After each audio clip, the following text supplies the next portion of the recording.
ရွှေစင်းနဲ့ရွှေမင်းသမီးလာတို့ရွာလူမစုကွန်းအောင်ကိုင်းလာပြူ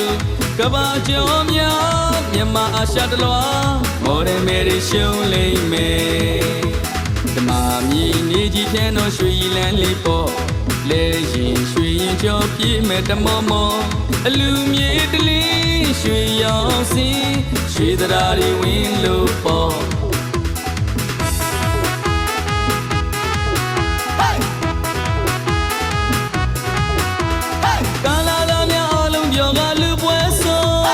မိန်းကလေးများဟာထီအောင်လေးရတဲ့ချင်းဆုံးအလူတော်လေးကမိုးတို့ညံအောင်ဆိုတီလို့တို့ကလေးနဲ့ကားလို့နေပြန်ရွှေရိုးမြင်သူများလည်းပြောအလူရှင်ကြီးလည်းပြောရတနာစိတ်လိုက်လူတော်ပြိသိပါမည်ဖြစ်လို့ပြောအလူရှင်ကြီးလည်းပြောမြင်သူများလည်းပြောရတနာစိတ်လိုက်မင်္ဂလာပြိသိပါမည်ဖြစ်လို့ပြောမန္တကြီးကလည်းရွှေအောင်စင်းနဲ့ဆံဝမ်းကြီးကလည်းရွှေအောင်စင်းနဲ့ရွှေတရာတွေရွှေလူဝင်းတော်ရွှေလူကြီးရဲ့အလူရှင်ပေါ်ကာလာသားများလည်းတော်တော်ချောတယ်ပြူတယ်လည်းများလည်းတော်တော်လာတယ်ရွှေလူကြီးကမြင်မြင်ဆိုင်ဆိုင်အားလုံးကြီးကငေးလို့ငိုင်း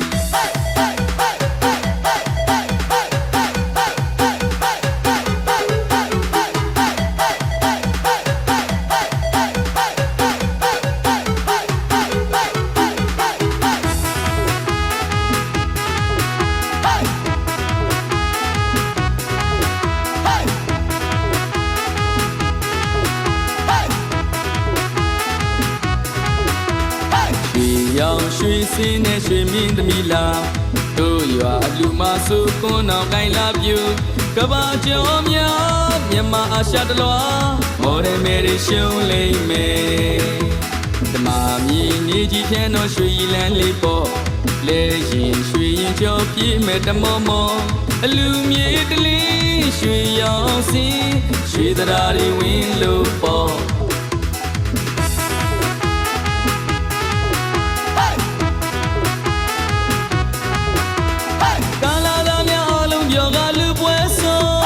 မိန်းကလေးများဟာထီအောင်လေးရတဲ့ချင်းဆုံးအလူတော်လေးကမိုးတို့ညံအောင်ဆိုတီလို့တို့ကလေးနဲ့ကားလို့နေပြန်ရွှေရိုးမြင်သူများလည်းပြောအလူရှင်ကြီးလည်းပြောရတနာစိတ်လိုက်လူတော်ပြိသိပါမည်ဖြစ်လို့ပြောအလူရှင်ကြီးလည်းပြောမြင်သူများလည်းပြောရတနာစိတ်လိုက်မင်္ဂလာပြိသိပါမည်ဖြစ်လို့ပြောမန္တကြီးကလည်းရွှေအောင်စင်းနဲ့ဆံဝမ်းကြီးကလည်းရွှေအောင်စင်းနဲ့ရွှေသရာတွေရွှေလူဝင်းတော်ရွှေလူကြီးရဲ့အလူရှင်ပေါ်ကာလာသားများလည်းတော်တော်ချောတယ်ပြူတယ်လည်းများလည်းတော်တော်လာတယ်ရွှေလူကြီးကမြင်မြင်ဆိုင်ဆိုင်အားလုံးကြီးကငေးလို့ငိုင်း